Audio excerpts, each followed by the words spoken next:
afternoon, wherever you're joining us from. My name is Patricia Roxanne Hammond, coming to you live from our studios at Kwabena Point 1. This is NEWSBOARD. Let's take a look at the headlines in Ghana and around the world. Public Accounts Committee of Parliament to go after a former teacher who benefited from unearned salaries amounting to about 70,000 Ghana cedis. Government has lifted the temporary travel restrictions on all non-Ghanaian travelers arriving from South Korea.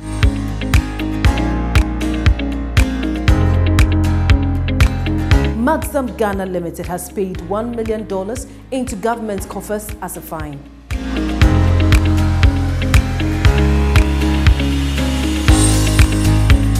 And a landslide triggered by heavy rains has killed at least 14 people in central Colombia.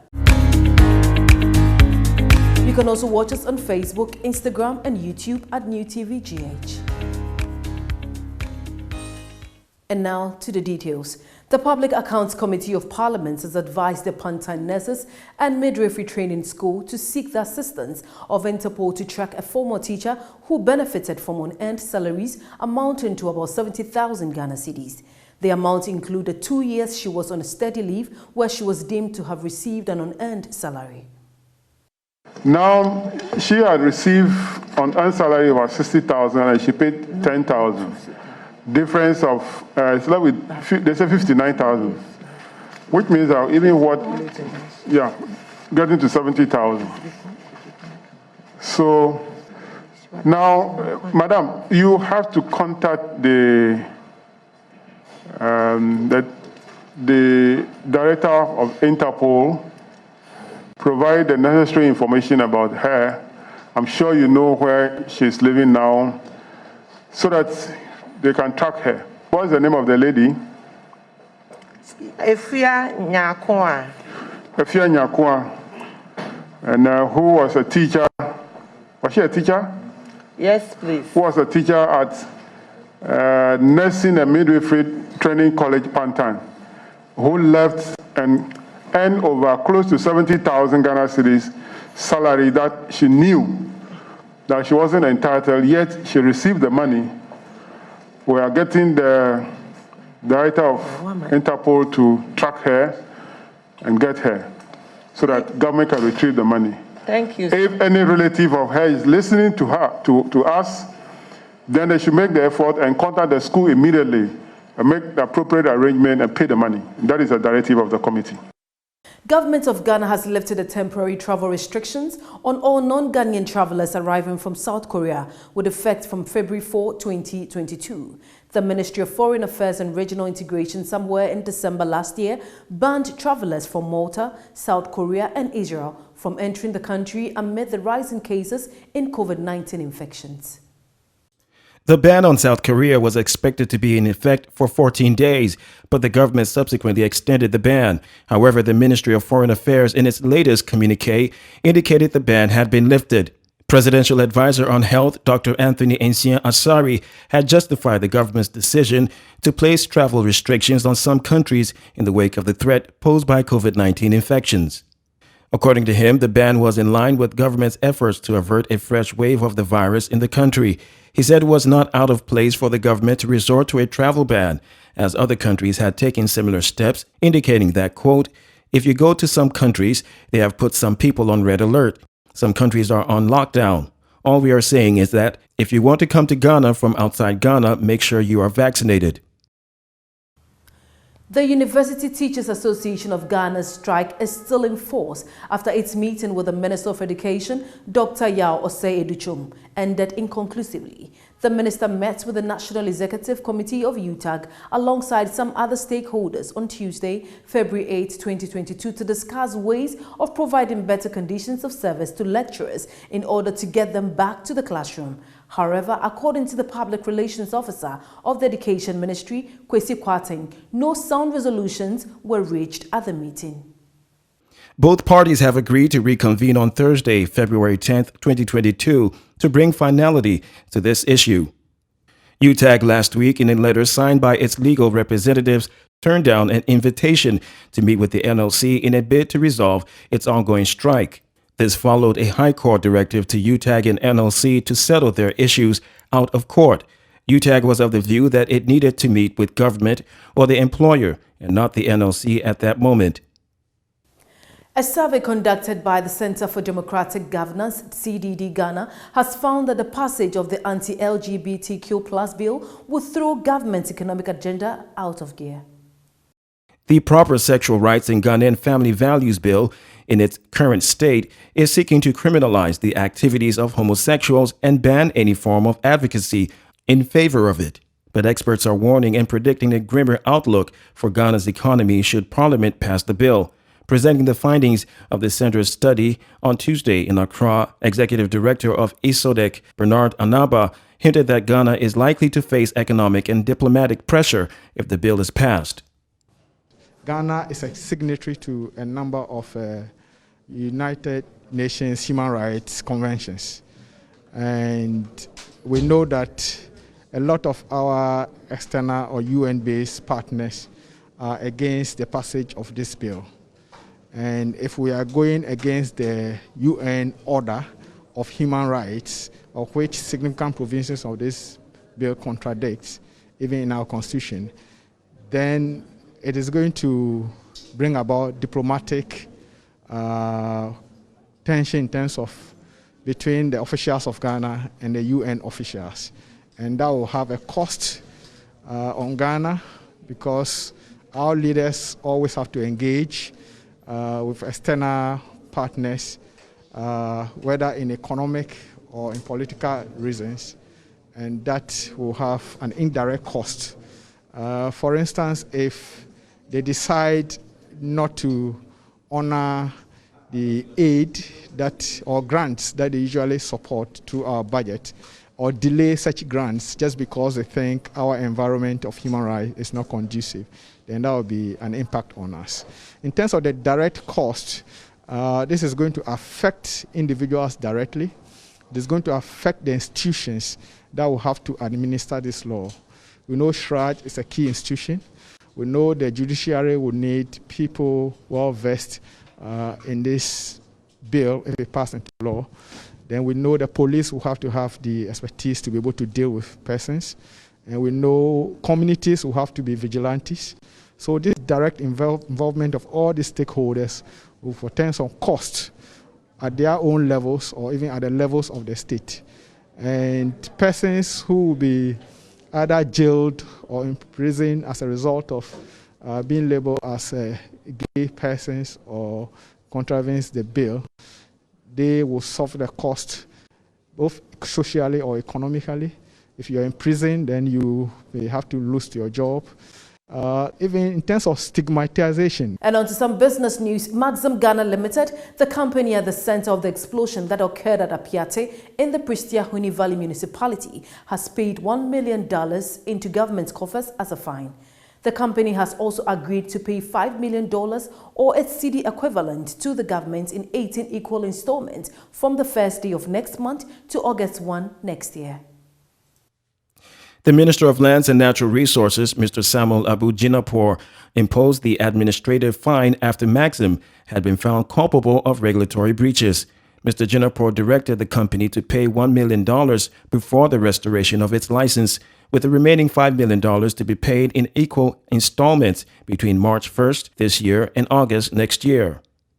The minister said the report of the three-member committee constituted to undertake independent investigation into the matter affirmed some regulatory breaches on the part of the company in the manufacture, storage, and transportation of explosive for mining and other civil works. While the fine may be part of the operational funds of the Minerals Commission, the regulator, the government, may use part to finance the reconstruction of the Apiache community, which was flattened when 10 tons of dynamite exploded after a truck conveying it got entangled with a motorcycle. National Petroleum Authority is collaborating with the Upper East Regional Police Command to curb illegal fuel trading at the border towns of some fuel stations in the region. Illegal fuel trading in the region, such as fuel smuggling at the border towns, selling of adulterated fuel, operating with expired licenses, and operating without proper safety standards are said to be on the rise in that area. It is for this reason the NPA Chief Executive Dr. Mustafa Abdul Hamid moved to secure the support of the police when he paid a courtesy call on the Upper East Regional Police Commander. Dr. Abdul Hamid expressed worry about how some fuel station owners and its employees threaten to beat officers of the NPA when their outlets are locked.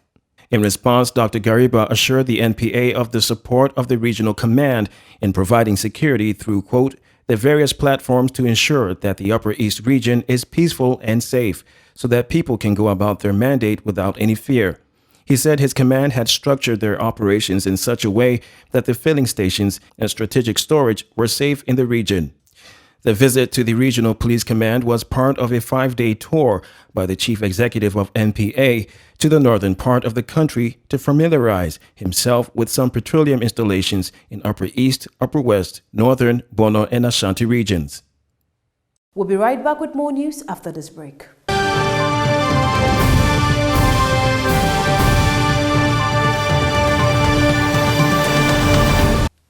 Welcome back. And on to some international news. French President Emmanuel Macron has told reporters that President Vladimir Putin assured that Russian forces would not ramp up the crisis near Ukraine's border. However, Russia said any suggestion of a guarantee was not right. Russia has denied any plans to invade Ukraine, but it has assembled more than 100,000 troops near its borders. The tensions between Russia, Ukraine, and the West come nearly 8 years after Russia annexed Ukraine's southern Crimea Peninsula. Moscow accuses Ukrainian government of failing to implement the Minsk Agreement, an international deal sponsored by Germany and France to restore peace to the east, where Russian-backed rebels control a territory and at least 14,000 people have been killed since 2014. President Macron this week is on a diplomatic tour of national capitals. He arrived in the Ukrainian capital Kyiv on Tuesday after almost 6 hours of talks with Mr. Putin in Moscow on Monday. A landslide triggered by heavy rains has killed at least 14 people in central Colombia. Another 35 were now in hospital after several homes were engulfed in the Dos Quebradas municipality on Tuesday. The officials issued a photo showing a gash in the lush foliage covering a mountain overlooking the area. Other residents living close to a swollen river nearby have been moved to safety. Rescue teams have been searching in the mud for more survivors, Colombia's disaster management officials said. Mr. Hernandez said he helped dig up 2 bodies and a survivor. At least 5 homes were buried by the mud, he added. There are fears that the death toll will rise further. Landslides are common in Colombia, and houses built on steep hillsides are at particular risk during the country's rainy season. In 2019, at least 28 people were killed after a landslide hit the southern West province. The U.S. has announced visa restrictions against current or former Somali officials accused of undermining democratic processes. It comes as the U.S. pushes for credible elections in Somalia, which have been long delayed. The visa restrictions applied to people who have failed to follow through with their obligations to implement timely and transparent elections. Somalia has postponed elections since the mandate of President Mohamed Abdullahi Mohamed, who's also known as Farmajo, expired in February last year. Indirect parliamentary elections started in November and were supposed to conclude by 25th December, but have been marred by dispute. Prime Minister Mohamed Hussein Robo and regional state leaders reached a deal on 9th January to complete the polls by 25th February. The U.S. State Department says the political leaders must follow through on their commitment to complete the process by the deadline. The sanctions follow last month's warning against further delays on the elections. And on to some sports stories. The Black Stars of Ghana will face off with the Eagles of Nigeria in the first leg of their World Cup qualifying playoff fixtures on March 24. The game will be hosted at the Cape Coast Sports Stadium. CAF recently rejected a request from the GFA to move the game to the Barbera Sports Stadium. The return leg of the playoffs, scheduled for March 27, 3 days after the first, will be played in Nigeria. The Black Stars are yet to make announcement of a new head coach following the sacking of Milivoje Rejovic.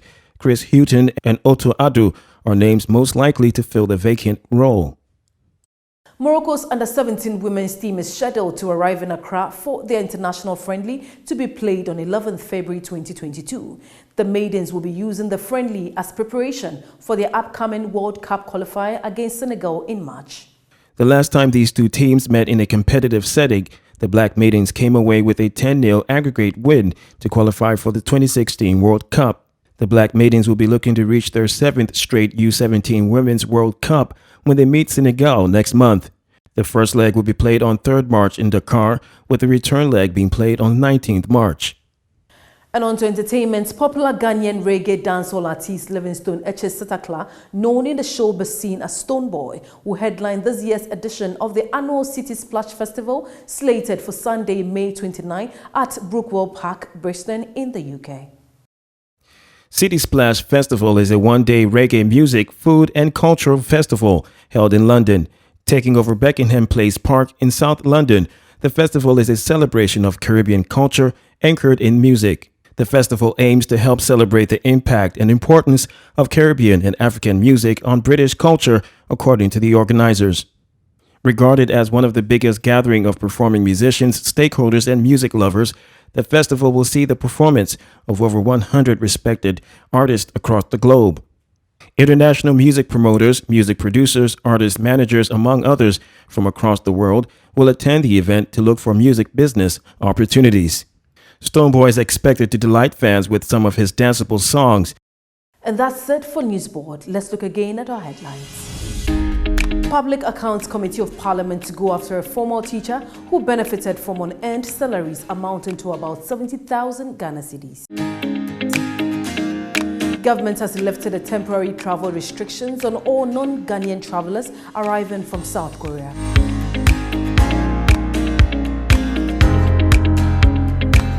Maxim Ghana Limited has paid $1 million into government's coffers as a fine.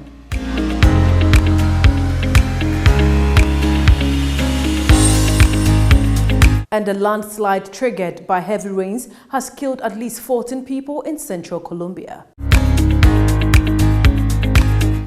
Thanks for watching. My name is Patricia Roxanne Hammond. We came to you live from our studios at Kwabenya Point 1. Good evening.